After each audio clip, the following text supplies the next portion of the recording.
साहब के मदरसे में मना रहे हैं। मैं यूँ कहता हूँ कि तहजीब मेरे हिंद की ये गंगो जमन है, तहजीब मेरे हिंद की ये गंगो जमन है, तहजीब मेरे हिंद की ये गंगो जमन है।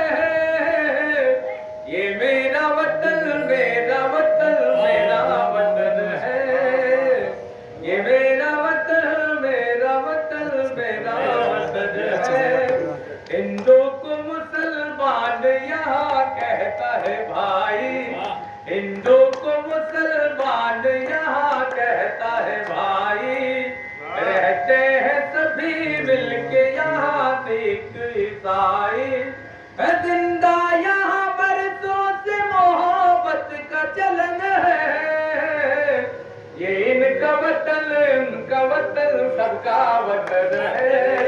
ये मेरा वतन मेरा वतन मेरा वतन है। बहुत शुक्रिया।